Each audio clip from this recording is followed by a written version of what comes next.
So hello guys, this is sigma institute of excellence. तो आज अपने पढ़ेंगे स्टैंडर्ड 10 का गाला पेपर नंबर 2 सब्जेक्ट गुजराती, और उसका आज सेक्शन सी और डी दोनों इस वीडियो के अंदर कवर करेंगे। तो सेक्शन सी आपका व्याकरण मतलब आपका ग्रामर पोर्शन है। तो अपने देखते हैं ग्रामर पोर्शन। मांग्या प्रमाणे प्रश्नों उत्तर लखो, मतलब आपको इस जो भी सूचना दी गई मतलब को जो जितने भी क्वेश्चन दिए गए उसके हिसाब से आपको आंसर लिखने हैं। सबका प्रत्येक नो एक गुण, मतलब जितने भी क्वेश्चन सबके एक एक मार्क होंगे। तो देखो 33 वाला क्वेश्चन है, नीचे नामादी कयो शब्द कोप शब्दनो समानार्थी छे। तो आपको ये नीचे से देखो, ये जो 3 ऑप्शन दिए गए आपको, इसके अंदर से आपको बताना है कि कोप, ये जो कोप है शब्द का समानार्थी मतलब उसका एक दूसरा एक वर्ड उसके जैसा सेम वर्ड आपको बताना है। तो देखो नीचे नामादी कयो कोप कयो शब्द कोप शब्दनो समानार्थी छे। तो देखो ये कोप शब्द का समानार्थी गुस्सो, तो इसका आंसर क्या है? गुस्सो। कोप का मतलब होता है कि किस गुस्सा करना, कोप का मतलब होता है गुस्सा करना। तो इसका आंसर क्या है? A B. क्या है? A B. फिर नीचे जो 34 वाला क्वेश्चन क्या है, नीचे नामादी समानार्थी शब्द कयो जोड़कू उचित नहीं। तो देखो कौन सा जो समानार्थी है वो उसके अंदर उचित मतलब सही है नहीं। तो संताप पीड़ा, तो ये एकदम सही सेंटेंस है, जो दिया गया है समानार्थी शब्द वो एकदम सही है।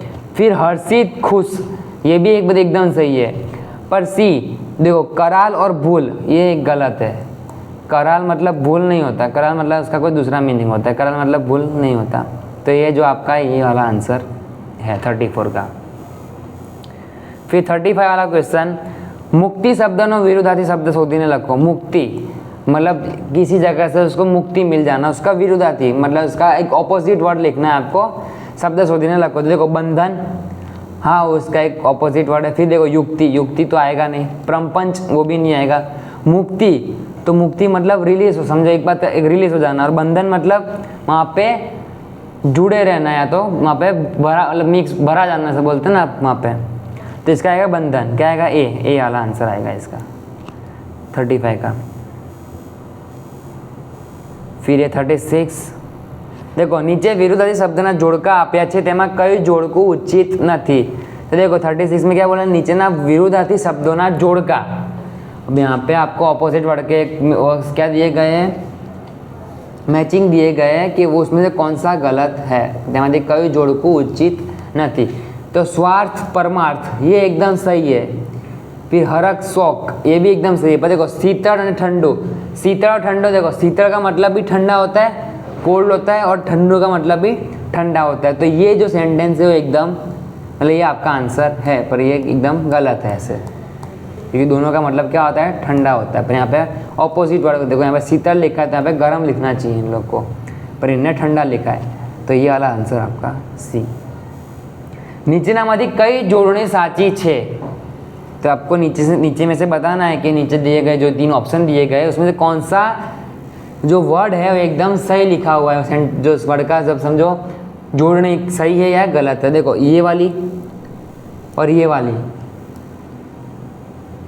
देखो इसमें थोड़ा मिस्टेक है। सी में इस वाली मात्रा आएगी, गाला में से प्रिंटिंग मिस्टेक हो गई है। तो आपका आंसर ये ए है। ये विषाद ये वाली नहीं होगी, ये वाली जोड़नी खोटी है, गलत है। फिर ये वाली में वो ये वाली भी आएगी, वो प्रिंटिंग मिस्टेक हो गई पीपीटी बनाते टाइम। तो ये सी वाला भी नहीं, आपका आंसर ए है। तो 38 वाला क्या, ना रंगाट कामना हुनर में कच्छनो मोटो,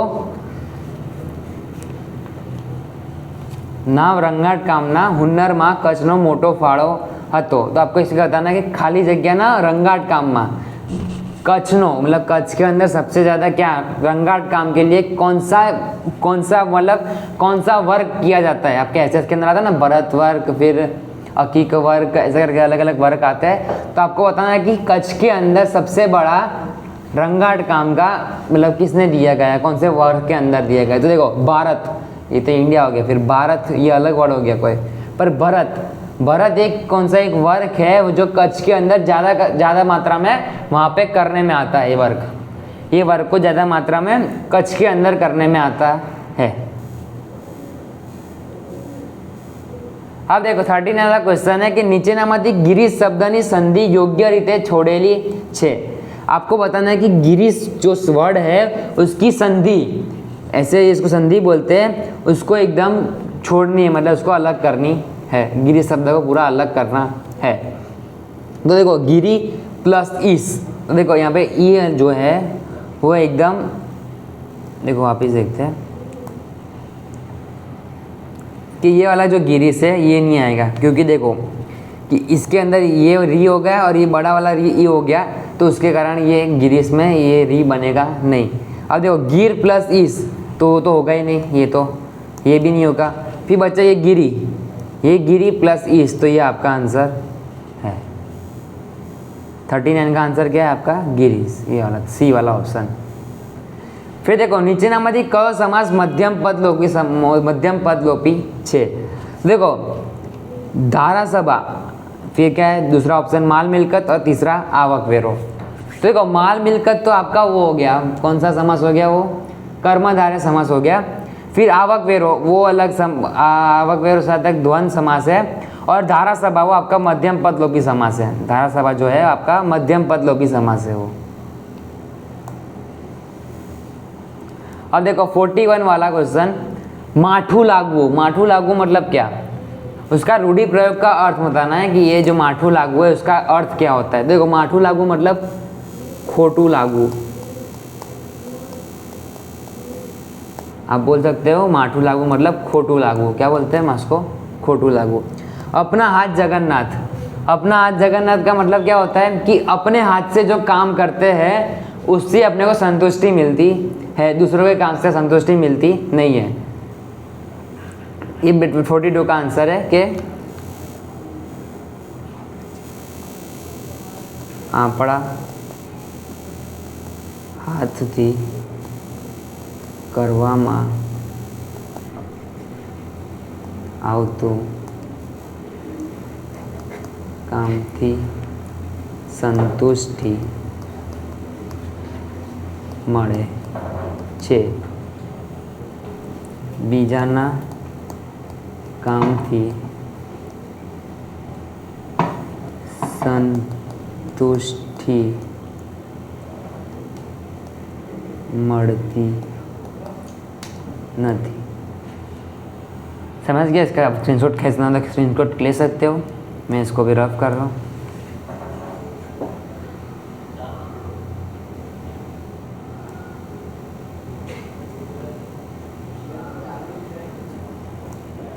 देखो 42 का आंसर क्या है कि अपने को 42 का आंसर है कि આપણે આપણા હાથથી કામ કરવામાં સંતુષ્ટિ મળે છે, બીજાના હાથથી કામ કરવામાં સંતુષ્ટિ મળતી નથી। तो आपका उसका आंसर था 42 का। 43 सुहागणोए विदाई गीतों गाया, तो देखो आंसर 43 सुहागणोए विदाई गीतों गाया। तो देखो क्या लिखने का, इस कर्मणी वाक्य में इसको कर्मणी वाक्य में उसको कन्वर्ट करना है। तो देखो सुहागणों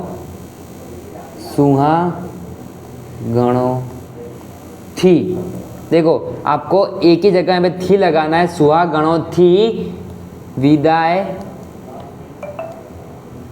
विदाई गीतों गवाया। आपको क्या लिखना है, विदाई गीतों गवाया।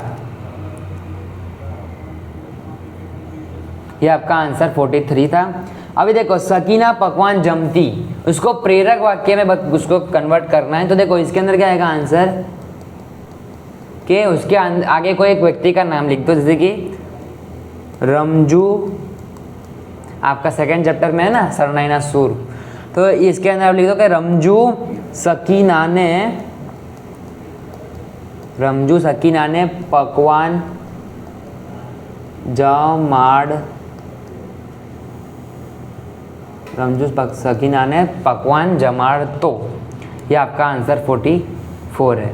आपको स्क्रीनशॉट खींचना है तो स्क्रीनशॉट खींच लो। अपने ले जाते हैं 45 वाला क्वेश्चन। अब देखो इसके अंदर आपको बताना है कि ये जो दुखे है उसके नीचे अंडरलाइन है,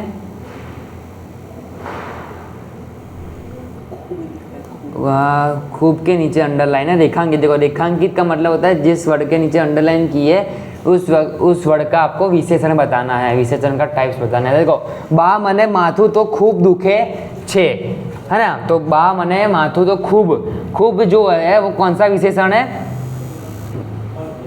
जो खूब है वो प्रमाणवाचक, कौन सा, प्रमाणवाचक विशेषण है, खूब है वो प्रमाणवाचक विशेषण है। ये आंसर 45 था, आंसर नंबर 45। अब देखो नीचेनामांथी विकारी विशेषण शोधीने लखो। अभी आपको नीचे में से मतलब नीचे दिए गए जो भी वर्ड है उसमें से विकारी विशेषण शोधीने लखवाना। देखो आपको इसके अंदर डिटेल में स्टडी करनी हो तो आप कमेंट कर देना, हम वीडियो बना देंगे इसका विशेषण के लिए। इसको ज़्यादा डीप में समझना हो तो देखो नीचेनामांथी विकारी विशेषण शोधीने लखो। नीचेनामांथी विकारी विशेषण शोधीने लखो। तो देखो जीणु, रांक, मनस्वी, तो इसके अंदर से विकारी विशेषण कौन सा है, जीणु। ये आपका जो ए है वो अपना विकारी विशेषण है, जो ए है वो अपना विकारी विशेषण है। अब देखो 47 तारो जीव केम अकड़ाय छे, योग्य विराम चिन्ह मूकी वाक्य फरीथी लखो। तो आपको इसके अंदर एक नॉर्मल सा विराम चिन्ह मतलब एंड वाला, वो सेंटेंस को एंड करने के लिए आप क्या करोगे, तो देखो आंसर 47 में आप ऐसा लिखोगे, उसका आंसर ऐसा होगा कि तारो जीव केम अकड़ाय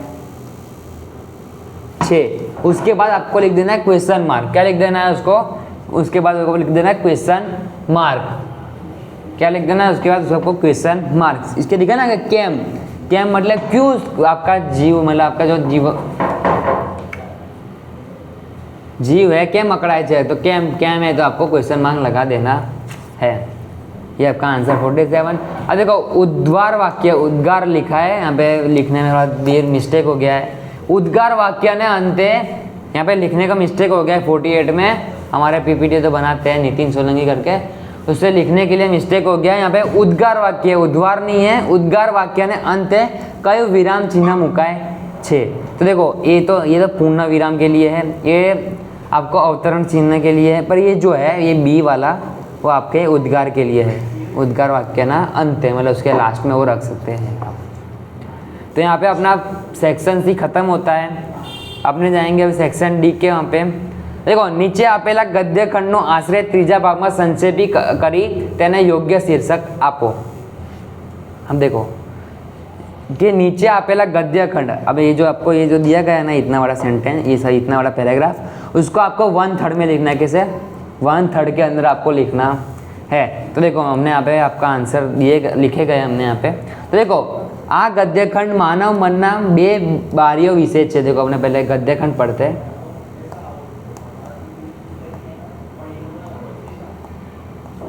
देखो કે માણસના મનની અંદર હંમેશા બે બારીઓ રહેલી હોય છે, એકમાંથી પોતે કેવો છે તે જોઈ શકે છે અને બીજામાંથી પોતે કેવો હોવો જોઈએ તે તેનો ખ્યાલ આવી શકે છે। શરીર, મગજ અને મન એ બધા નોખા તપાસવા એ આપણું કામ છે, પણ તેટલેથી જ અટકી જઈએ તો એવું જ્ઞાન મેળવવા છતાં આપણે કઈ ફાયદો મેળવી શકીશું नहीं। देखो इन शॉर्ट आपको इतना बड़ा पैराग्राफ दिया गया है, आपको इसके अंदर से 1/3 करना है। इसको क्या 1/3 करना है, मतलब 1/3 के अंदर आपको इसको लिखना है। तो देखो क्या लिखोगे, मेन आपको जो भी पॉइंट्स है वो लिख देना है। देखो आ गद्यखंड, आप इसका स्क्रीनशॉट ले लेना, आपको आसानी रहेगी। आ गद्यखंड मानव मनना बे बारीओ विशे छे। हमने पहली लाइन में देखा ना कि आ गद्यखंड के अंदर मानव मन के अंदर 2 बारी दी गई है, मतलब 2 बारीओ आवेली छे, जेमां एक बारीमांथी आपणे पोतानी वास्तविकता जोई शकीए छीए अने बीजी बारीमांथी आपणे पोतानी श्रेष्ठता विषे विचारीए छीए। मतलब देखो क्या बोल रहा है कि एक बारी में से, मतलब एक बारी के अंदर, एक खिड़की के अंदर से आपणे पोतानी वास्तविकता मतलब अपने खुद कैसे है वो आप देख सकते हैं, और बीजी बारी में आपणे पोतानी श्रेष्ठता मतलब अपने क्या महान काम करने वाले, श्रेष्ठ काम करने वाले उसके अपने सोच सकते हैं। लेखक कहे छे कि जो आपणे नीति और नैतिकता विषे विचारता नहीं, नीति और नैतिकता विषे विचारता नहीं, तो ते ज्ञानना अमल करवो मुश्किल है। मतलब आपने सबको समझो कि मैं आपको किसी बात का ज्ञान दे रहा हूँ, पर वो ज्ञान मैं खुद नहीं ले रहा हूँ, तो वो ज्ञान देना वो मेरे लिए मतलब उचित है नहीं। તો દેખો તો તે જ્ઞાનના અમલ કરવો મુશ્કેલ છે. લેખક મહાત્મા ગાંધીના ઉદાહરણ સાથે કહે છે કે નીતિનું પાલન કરવું જોઈએ અને તે માટે આજથી જ પ્રયત્ન કરવો જોઈએ. तो क्या बोल रहा है कि नीति નું पालन કરવું જોઈએ અને તે માટે मतलब उसके लिए आपको आज से ही मेहनत करनी होगी, मतलब प्रयत्न शुरू करवा જોઈએ, मतलब आपको आज से ही ट्राई करना शुरू करना मतलब स्टार्ट करना पड़ेगा. तो ये आपको स्क्रीनशॉट लेना तो स्क्रीनशॉट ले लो इसका. और आपको देखो ये बोर्ड की एग्ज़ाम में आपको ये 4 मार्क के अंदर आएगा. बोर्ड की व्यवस्था के हिसाब से आपको एग्ज़ाम में 4 मार्क्स के अंदर ये आएगा. अब 50 देखो 50वां क्या है, 50वां क्वेश्चन કે આપેલા મુદ્દાઓ પરથી વાર્તાલાપો તેમાંથી મળતો બોધ લખી તેને યોગ્ય शीर्षक आपो. तो देखो आपको इसके अंदर से ये जो आपको पॉइंट्स दिए गए हैं उसके ऊपर से आपको कहानी लिखनी है. तो देखो आप ये अपने आप से बना के भी लिख सकते हो और मैंने जो ये पे लिखा हुआ है उसको आप स्क्रीनशॉट खींच के आपको इसको लर्न करना तो लर्न कर सकते हो. देखो ये बोर्ड के पेपर के हिसाब से 4 मार्क में आएगा एग्जाम में. तो अपने देखते हैं. देखो एक मुसाफर चालता चालता थाकी जाऊँ, थाक दूर करवा अंबाना झाड़ नीचे आड़ा पड़વું. देखो ये सब पॉइंट दिए गए हैं. आपको इसके ऊपर से कहानी बनानी है. देखो आप कहानी तो बना सकते हो अपने आप से खुद. तो देखो इसका मैं आपको शीर्षक, इसका जो शीर्षक है यहाँ पे लिखते हैं, मैंने लिखा नहीं यहाँ पे. तो देखो जो शीर्षक है ना, जो शीर्षक है वो आप शीर्षक क्या दोगे इसके अंदर કે ઈશ્વરની યોजना. आप ऐसा लिख सकते ईश्वरनी योजना, या आप इसका जो शीर्षक है वो आप उसको दे सकते हो. तो देखो शीर्षक हमेशा कहाँ लिखना है, सबसे बीच में.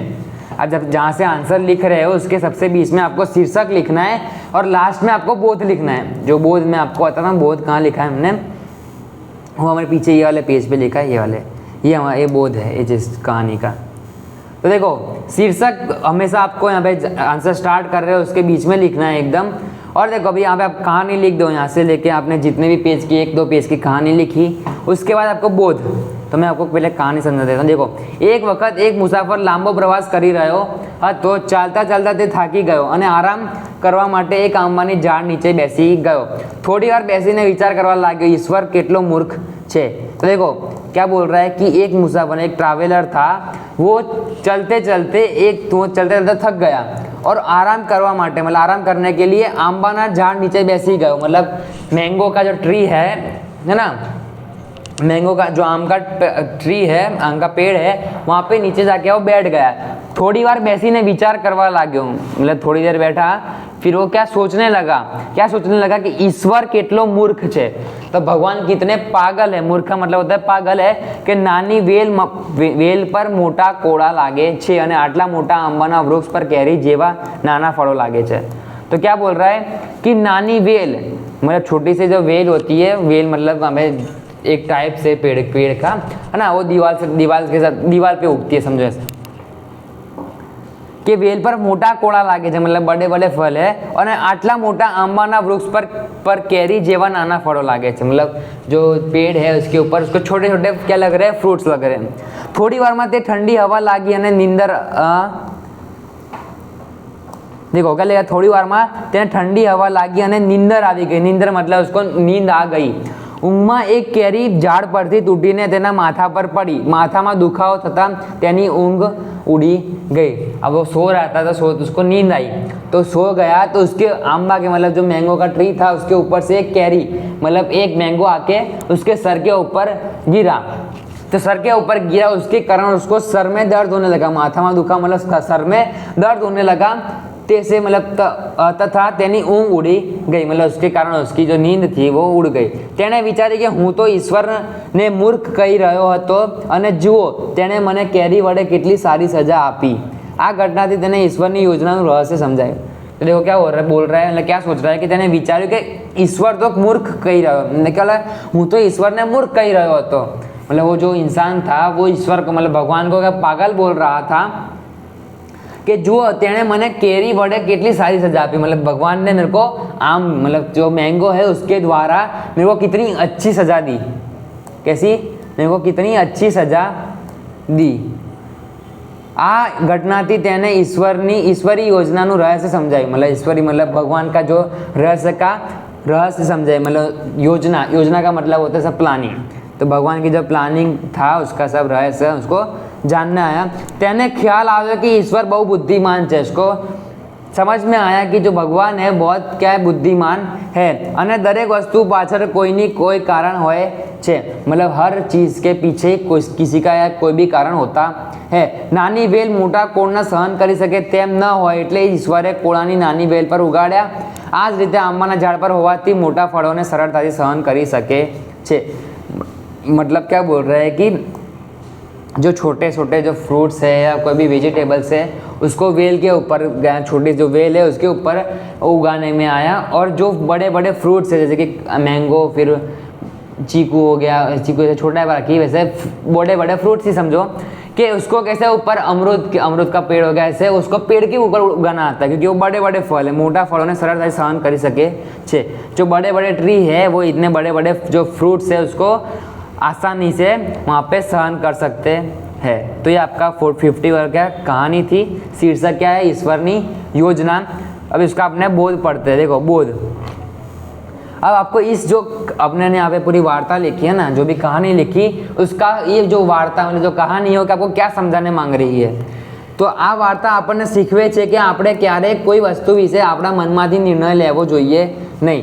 तो क्या बोल रहे हैं कि अपने ये जो कहानी है वो अपने को क्या समझा रही है कि આપણે ક્યારે कोई वस्तु विषय मतलब अपने को कभी कोई चीज़ के मामले में अपना मन थी मतलब अपने खुद के मन से कोई भी निर्णय मतलब कोई भी फाइनल डिसीजन लेना चाहिए नहीं। दरेक वस्तु पर कोई ना कोई कारण होए छे। हर चीज़ के पीछे किसी ना किसी कोई कारण होता है। આપણે ઈશ્વરની યોજના પર વિશ્વાસ રાખવો જોઈએ। अपने को सिर्फ ईश्वर पर भरोसा रखना चाहिए અને તેના નિર્ણયોને સ્વીકારવા જોઈએ। દરેક વસ્તુ પાછળ કોઈને કોઈ કારણ હોય છે। मतलब हर चीज़ के पीछे किसी कोई ना कोई कारण होता है। આપણે જોઈએ છીએ कि તેનાથી વિપરીત હકીકત હોઈ શકે છે। मतलब उसके अलावा कोई भी अलग हकीकत हो सकती है। तो ये आपका बोध था। स्क्रीनशॉट खींचना तो खींच लो। अब अपने जाएंगे अहवाल लेखन पे। अहवाल लेखन, हाँ 51 तुम्हारा है अहवाल लेखन। इसके मार्क यहाँ पे लिखे हुए नहीं है, मैं आपको बता देता हूँ कितने मार्क का है ये है 4 मार्क का। आपके बोर्ड के पेपर में आपको आएगा ये 4 मार्क में।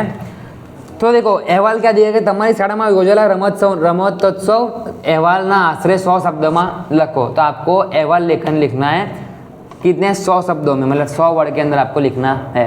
तो क्या वर्ड मतलब कौन से उस पर लिखना है, कौन से टॉपिक पे लिखना है। तो देखो कौन से रमतोत्सव, शाळाना रमतोत्सव पे लिखना आपको है। तो देखो अब इसके अंदर फॉर्मेट क्या होता है ना। आप बोलोगे कि अहवाल लेखन में फॉर्मेट क्या होता है। तो देखो फॉर्मेट में क्या होता है, आपको पहले आपका स्कूल का नाम लिखना है और आपको डेट लिखनी है। फिर उसके बाद आपको जो भी आ रहा है आपको बना के लिखना होता है, सब पीछे वाला सेक्शन दी तो आप उसके ऊपर से आप अभी लिख सकते हो। ये फॉर्मेट याद कर लेना, पहले आपके स्कूल का नाम, ये आपकी तारीख और उसके बाद पूरा अहवाल लेखन शुरू। तो देखो અમારી શાળામાં દર વર્ષે રમતોત્સવ યોજવામાં આવે છે। આ વર્ષનો રમતોત્સવ ફેબ્રુઆરી મહિનાની 1લી અને 2જી તારીખે યોજાઈ ગયો। तो देखो શાળામાં मतलब हमारी શાળામાં दर वर्षे मतलब हर साल रमतोत्सव मतलब वहाँ पे स्पोर्ट्स डे का आयोजन करने में आता है, मतलब स्पोर्ट डे बनाया जाता है। आ वर्षનો રમતોત્સવ ફેબ્રુઆરી મહિનાની 1લી અને 2જી તારીખે યોજાઈ ગયો। तो ये जो स्पोर्ट्स डे था वो किसे फरवरी मतलब फरवरी महीने की 1ली और 2री तारीख को सेलिब्रेट करने में आया। धोरण 9 થી 12 तमाम विद्यार्थियों सवारे 7 वागे अति उत्साह थी शाळाए आवी पहुंचे। तो यहाँ पे जो धोरण मतलब स्टैंडर्ड 9 से 12 के जो भी बच्चे थे वो सारे एकदम उत्साह में खुशी और एकदम उतावले होके 7 बजे स्कूल में पहुंच गए। सब मैदान में गोठवाई गया। समूह प्रार्थना नहीं मतलब सबने साथ में प्रार्थना की। कार्यक्रम की शुरुआत थी। पची शाळाना व्यायाम शिक्षक मतलब आपके जो पीटी टीचर होते हैं आपके, है ना। श्री आशीष भाई रमतोत्सव कार्यक्रम की रूपरेखा आपी। आचार्य श्रीए मुख्य मेहमान श्री विनय वोरानो परिचय आप्यो और तेमने फूल गुच्छरी मतलब एक बुक्के होते हैं फूल के, उससे उनको क्या किया, वेलकम किया, स्वागत करवामां आव्युं। मुख्य मेहमान શ્રી મુખ્ય મહેમાને ધ્વજ ફરકાવ્યો અને ટૂંકું પ્રવચન આપ્યું। પ્રવચન मतलब किस बात कोई भी टॉपिक के ऊपर कुछ बोलना है ना। आचार्य श्रीए उत्साह प्रेरक सूत्रों बोलाव्या પછી સૌએ પ્રતિજ્ઞા વાચન કર્યું। मुख्य मेहमाने मंगलदीप प्रगटावी रमोत्सव खुलो मुक्यो। मतलब जो कौन आया था वो विनय वोरा आया था, उन्होंने एक मसाल जलाई और वहाँ से जो स्पोर्ट डे था वो उसकी शुरुआत हुई। બેન્ડના ધ્વનિ સાથે આકાશમાં ફુગ્ગા ઉડાડવામાં આવ્યા। मतलब जो बैंड थे उसके आवाज़ के कारण आकाशમાં ફુગ્ગા ઉડાડવામાં આવ્યા। સૌએ તાળીઓના ગડગડાટથી વાતાવરણ ગજવી મૂક્યું। सबने ताली बजाकर जो एटमॉस्फेयर था वो एकदम क्या कर दिया, एकदम गड़गड़ाट मतलब एकदम खुशनुमा ऐसा कर दिया। રમતો શરૂ થઈ। અલગ અલગ મેદાનો પર કબડ્ડી, ખોખો, વોલીબોલ, દોડ જેવી રમતો રમવા લાગી। ગુજરાતી શિક્ષક શ્રી પંકજભાઈ રમતોની રનિંગ કોમેન્ટ્રી તેમની રમજો શૈલીમાં આપીને ખેલાડીઓએ અને પ્રેક્ષકોનો उत्साह વધારી રહ્યા હતા। देखो क्या बोल रहा है कि अलग अलग मैदानों मतलब अलग अलग सभी मैदान थे, उसके अंदर खो खो, कबड्डी, वॉलीबॉल, फिर देखो दौड़ मतलब रेस जैसे अलग अलग जो खेल थे वो खेले जा रहे थे।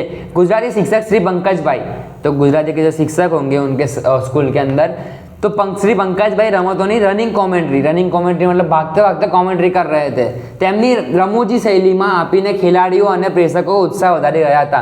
मतलब ये देखो ये ऐसे रनिंग कॉमेंट्री कर रहे थे ना, उसके कारण जो सब दर्शक थे और जो खिलाड़ी थे वो ज़्यादा उतावले और उत्साह में आ गए और ज़्यादा खुश हो गए અને उत्साह વધારી રહ્યા था। જેઓ જીતતા તેઓ અતિ આનંદમાં આવી જતા। मतलब जैसे कोई जीतते वो एकदम कैसे एकदम खुश हो जाते हैं, अति आनंद मतलब बहुत ज़्यादा ही खुश हो जाते थे। संगीत खुर्सी, कोथरा दौड़, त्रिपंगी दौड़, घोड़ा फेंक, ऊंची कूद, लांबी कूद જેવી અનેક રમતો રમાઈ। બીજા દિવસે इनाम वितरण कार्यक्रम योजायो। मतलब देखो पहले दिन उसको क्या हुआ, स्पोर्ट डे सेलिब्रेट होने में आया और सेकेंड दिन पे जो प्राइज़ जीता होगा, प्राइज़ मनी या कोई भी प्राइज़ जीता होगा उसको अगले दिन उसको डिस्ट्रीब्यूट करने में आया। मुख्य मेहमान मतलब कौन, विजय वोरा। इनामों आप्या। सौ विद्यार्थीओए तेओने ताळीओना गड़गड़ाटथी વધાવી લીધા। આચાર્યશ્રીએ સૌને અભિનંદન પાઠવ્યા। રમતોના બંને દિવસ દરમિયાન શાળામાં उत्साहનું અનેરું વાતાવરણ સર્જાયું હતું। देखो ये था आपका अहवाल लेखन। आपको इसके अंदर किसी फॉर्मेट लर्न करके जाना, फिर आप अपने हिसाब से बना के लिख सकते हो। आपको इसका स्क्रीनशॉट लेना तो स्क्रीनशॉट ले सकते हो। मैं पूरा रफ कर दूँ।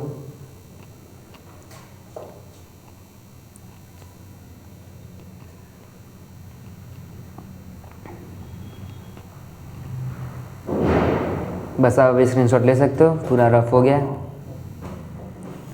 आपने बढ़ते हैं अपने नेक्स्ट क्वेश्चन की तरफ। 452 पंक्तियों नीचे आपेली पंक्तियों विचार विस्तार करो। तो देखो ये भी आपको 4 एग्जाम के अंदर 4 मार्क में आएगा। तो देखो विचार विस्तार मतलब आपको ये दो जो पोएम की एक पंक्ति दी गई है उसको आपको विचार विस्तार मतलब उसके बारे में आपको सब लिखना है कि इसके अंदर क्या बताने गया है। तो देखो प्रस्तुत पंक्तियों में कविए प्रारंभ ने भरोसे बेसी रहनार पुरुषार्थ ने महिमा समझाव्यो, प्रयत्न करो। अच्छा देखो क्या बोल रहा है कि जो लोग एकदम नवरे बैठे हैं, तो कोई भी कुछ भी काम कर नहीं रहे हैं, उसको कवि ने इस 2 जो लाइन है उसके अंदर ऐसा समझाने मांग रहे हैं कि प्रारंभ भरोसे बेसी रहना मतलब जो होगा वो देखा जाएगा, उसके भरोसे बैठनार पुरुषार्थ ने महिमा समझाव्यो। जिंदगी की सफलता केवल देखो जिंदगी की जो सफलता है तो जिंदगी की सक्सेस है केवल मानवी की हस्तरेखा में होती नहीं, मतलब नसीब पे नहीं होता सब। हस्तरेखा उकेलवा मात्रથી उन्नति और सिद्धि प्राप्त થતા नहीं। मतलब आपको सिर्फ नसीब के ऊपर बैठने से सब तो हासिल नहीं हो जाएगा, उसके लिए आपको मेहनत भी करनी पड़ेगी। तो इस जो 2 लाइन है उसके अंदर जो कवि है वो आपको ये समझाने जा रहे हैं।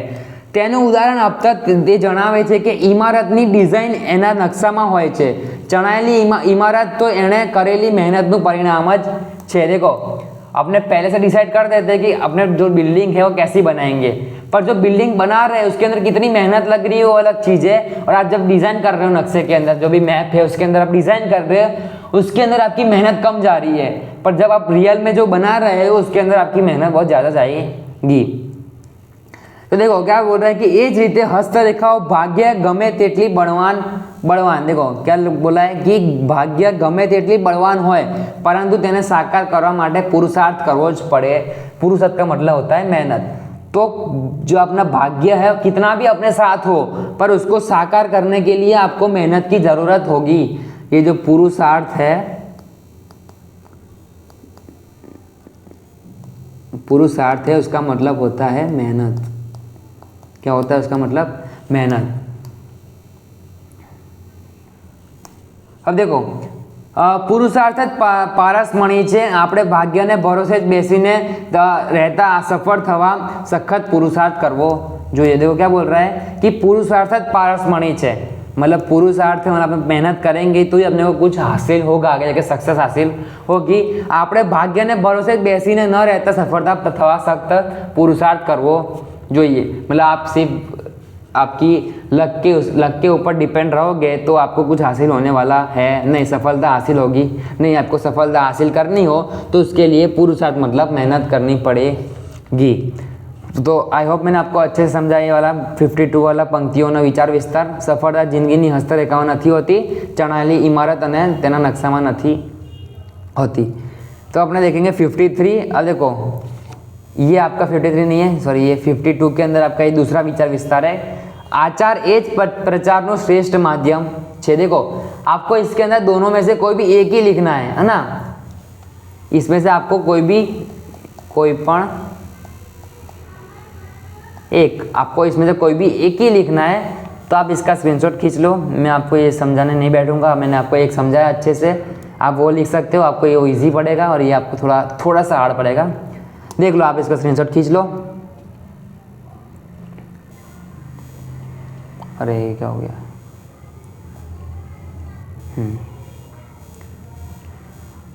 अब देखते हैं। अब देखो ये तो आपका ऐसे है, ये तो आप इजी होते हैं, अभी ऐसे है। देखो 53 को एक इसके बाद 200 शब्द में 200 शब्द में निबंध लग आपको 200 वर्ड के अंदर आपको एक ऐसे लिखना है। आप तो लिख सकते हो वृक्षों अपना मित्रों। अभी इसमें आपको क्या समझाऊं यार, आप खुद से लिख सकते हो ये सब। देखो ये जो पॉइंट दिए गए आपको इसके हिसाब से लिख देना।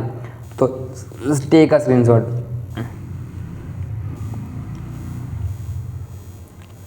आप देखो इसमें से आपको 3 दिए गए, उसमें से कोई भी आपको एक ही लिखना है और आपको बोर्ड के पेपर सेल में आपको 8 मार्क में ही आएगा। तो देखो ये आपका 3 में से कोई भी एक ही लिखना है। तो ये दूसरा है कुदरतना हास्य अने तांडव। देखो आपको मैं ये समझा देता हूँ। चलो, कुदरतना हास्य अने तांडव मतलब कुदरत के अंदर आप कुदरत कितने आपको हंसी दे रही है और कितने तांडव मतलब कितने एकदम खतरनाक स्वरूप लोगों को दिखा रही है। तो देखो कुदरतनी लीला आकड़ છે, कुदरत की लीला एकदम क्या है, अपरंपार है। कुदरत रम्य स्वरूप धारण કરીને मानव जीवन में खुशी ની लहर फैलावे છે। तो देखो जो कुदरत है रम्य स्वरूप मतलब एकदम अच्छा वाला स्वरूप दिखाकर अपने को खुशी नी लहर फहरावे છે, मतलब खुशी अपने को खुशी दे रहा है। तो क्यारेक रौद्र स्वरूप धारण કરીને मानव ने लाचार पण बनावे છે। जैसे कि वहाँ पे वो ड्रॉट क्या बोलते हैं, ड्रॉट फिर गिर जाता है, पूर आ जाता है, फिर मतलब वो फिर आप समझो ना पानी के पूर आ जाते हैं, उसके कारण आपके जो घर है सारे वो डूब जाते हैं। तो इस रौद्र स्वरूप बता रहे हैं आपको। फिर कहा गया कि मानवने लाचार बने प्रकृतिમાં અપાર વૈવિધ્ય રહેલું છે। વસંત, ગ્રીષ્મ, વર્ષા, શરદ, હેમંત અને શિશિર ઋતુમાં प्रकृति जुदा जुदा शृंगार सजे छे। तो देखो क्या बोल रहा है कि गर्मी के अंदर आपको गर्मी लगती है ज़्यादा, बरसात के मौसम में बहुत सारी बारिश होती है, उसके कारण आपका आधा काम अटक जाता है। फिर जो कहाँ गया ये शिशिर मतलब आपको वहाँ पर ठंडी लगती है, ठंडक की मतलब सियाड़ा विंटर की सीज़न होती है वो। फिर और सारी बहुत शरद, हेमंत ये सब अलग अलग जो आपकी सीजन्स है वो है। फिर देखो ऋतुમાં प्रकृति जुदा जुदा श्रृंगार सजे છે। તેમાં પ્રકૃતિના રમ્ય અને રૌદ્ર स्वरूप एम બંને रूपों આપણને अनुभव थाय છે। देखो वो ठंडी में आपको मज़ा आता होगा, वहाँ पे अपने को जो एटमॉस्फेयर है एकदम ठंडा ठंडा और देखने में आपको मज़ा आता होगा। पर ऐसे ही आपको देखो गर्मी में दोपहर को हम बाहर भेज दे तो क्या ना मेरे को नहीं जाना, क्योंकि गर्मी तो देखो कितना बाहर गर्मी है। अब देखो वर्षा ऋतु कुदरतना रम्य ऊपर उगाड़ पामे છે। खड़खड़ वहता झरणाओं कलकल ध्वनि पर धरती पर पथराયેલું લીલુંછમ घास, खेतरों में लहरातो हरियाळो मोल क्यारे आकाश ने सप्तरंगी देखा तो मेघधनुष, पता है आपको, जब थोड़ी सी धूप होती है तब बारिश गिरती है, उसके कारण क्या होता है, मेघधनुष, जो मेघधनुष है उसका निर्माण होता है, बनता है। फिर મયુરો, મયુરો मतलब होता है मोर, मोर मनमोहक नृत्य, कोयलના ટહુકા વગેરે પ્રકૃતિનો મનોહર ચહેરો જોવા મળે છે। जब मोर है, जो मोर पीकॉक है, वो जब अपनी कला बताता है, जब पंख खोलकर नाचता है तो उसको देखने का भी अलग ही मजा आता है। फिर जो कोयल उसके टहुका मतलब जो आवाज़ करती है उसको सुनने का भी अलग मजा आता है। प्रकृति केवुं स्वरूप रम्य है कि तो बीजू स्वरूप रुद्रपण है। तो एक जो इसका एक स्वरूप है वो रम्य मतलब एकदम अच्छा भी है, पर दूसरा जो स्वरूप है एकदम रुद्र मतलब एकदम गुस्से वाला भी है। प्रकृति આપણને ક્યારેક તેના રૌદ્ર સ્વરૂપના પણ અનુભવ કરાવે છે। વર્ષા ઋતુમાં ક્યારેક અતિવૃષ્ટિ, અતિવૃષ્ટિ मतलब समझो पूर आ जाना, पूरना पानी अनेक गामों अनेक खेतરમાં ફરી વળે।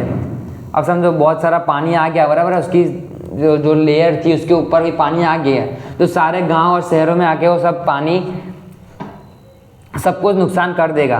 देखो पूर्ण पानी अनेक गामों अनेक खेतरों में फरी वड़े, परिणामे जानमालનું भारे नुकसान થાય। जानमालનું मतलब बहुत सारी सब जो चीज़ है आपकी उसका भी नुकसान होता है।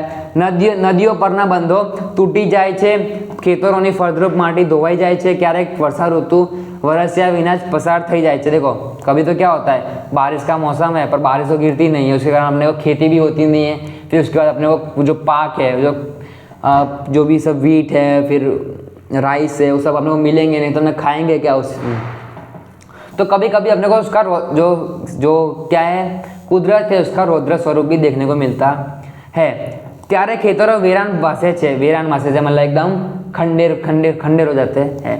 पानी की भयंकर अछत सर्जाए थे। देखो अब पानी नहीं होगा तो खेती होगी कैसे, कोई भी क्रॉप को उगने के लिए पानी तो चाहिए होता है। अनाज पाकतू नहीं, देखो क्या बोल रहे हैं कि अनाज जो भी सब अनाज है, अनाज मतलब गेहूँ चोखा बाजरी सब जो भी सब चीज़ है वो उगी का नहीं, तो हमने खाएंगे क्या।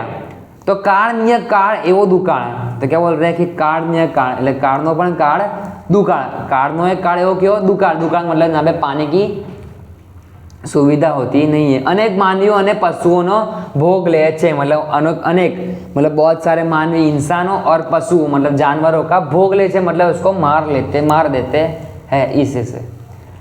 तो देखो 52 में अपने देखे ऐसे देखे, अपने दो निबंध देखे, 53 में दो निबंध देखे। थर्ड निबंध भी है कन्या केळवड़ी, वो आप अपने होमवर्क में कर देना।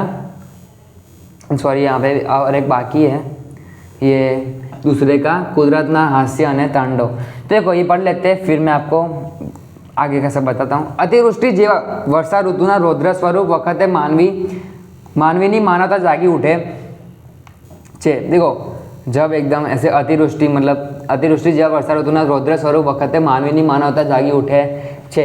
जब ऐसे बहुत सारा पूर आ जाता है ना, तो उसके कारण देखो क्या होता है कि मानवीनी मानवता मतलब इंसान की इंसानियत दिखने लगती है। पूर पीड़ितों ने बचावा सहायभूत अथवा सामाजिक संस्थाओं तथा सरकार राहत कार्य में जोड़ाई जाए छे। देखो ये सब पूर सब आता है ना, तो जहाँ पे जो भी गांव के अंदर पूर आता है वहाँ पे जो भी संस्था है, सामाजिक संस्था, सोशल सर्विस जो लोग होते हैं सोशल सर्विस के लिए, तो वो लोग वहाँ पे पहुँच जाते हैं। क्यों? क्योंकि जो पूर आया है उसके कारण उसको किसी नुकसान हुए नहीं। तेओने सरकारी मकानों के शाळाओं आश्रय आपवामां आवे छे। सरकारी मतलब गवर्नमेंट वाले जो मकान होते हैं, या तो कोई स्कूल्स है ना, गवर्नमेंट जो स्कूल होती है वहाँ पे भी आपको आश्रय मतलब आराम देने में आता है। वहाँ पे आपको वहाँ पे समझो कि आराम है तो आपको वापस शिफ्ट करने में आ जाता है। तेओने अनाज कपड़ा दवा पहुँचाड़वामां आवे छे। तो देखो वहाँ पे पूरा आ गया तो उसके कारण आपको कुछ दवाई या कुछ भी खाने को मिलेगा नहीं, तो जो गवर्नमेंट आपको सबका अनाज कपड़ा दवा सब को प्रोवाइड करती है। तेमने आर्थिक सहाय पण आपवामां आवे छे। आर्थिक सहाय मतलब आपको पैसे से मदद करने में भी आती है। आपको जिसको भी पैसे चाहिए होते हैं उसको पैसे भी देने में आते हैं। प्रकृति तेना रम्य અને રૌદ્ર એમ બંને સ્વરૂપોમાં દર્શન કરાવી આપણને તેની અગાધ શક્તિનું અને આપણી અશક્તિનું ભાન કરાવે છે। तो देखो प्रकृति मतलब जो भी अपनी कुदरत है, जो भी नेचर है, वो उनका एकदम अच्छा और एकदम खराब स्वरूप दिखाकर अपने को ऐसा बताने मांग रहा है कि उसके पास एकदम अगाध शक्ति मतलब बहुत सारी शक्ति है, और अपने पास अशक्ति मतलब शक्ति अपना शक्ति है नहीं, उसका भान मतलब उसको बताते है। કુદરત આગળનું માનવીનું શાણપણ નિર્થક પુરવાર થયું છે। શાણપણ मतलब अपने बहुत सारे डापण करते हैं ना, कुछ भी चीज़ पे कुछ भी बोलते हैं, तो कुदरत આગળ માનવીનું શાણપણ નિર્થક પુરવાર થયું છે, मतलब एकदम बेकार हो गया है। तो देखो मैंने आपको 53 के अंदर 2 ऐसे बताए, इसके अंदर आपको गाड़ा के पेपर नंबर 2 में तीसरा भी ऐसे कन्या केळवणीनो महत्व, तो ये जो ऐसे है वो आप होमवर्क में कर लेना, मैं आपको इसके अंदर नहीं बता रहा। तो यहाँ पे आपका हमारा अपना पेपर नंबर 2 ख़त्म होता है। तो मिलते हैं नेक्स्ट वीडियो में थर्ड पेपर के साथ। This is sigma institute of excellence.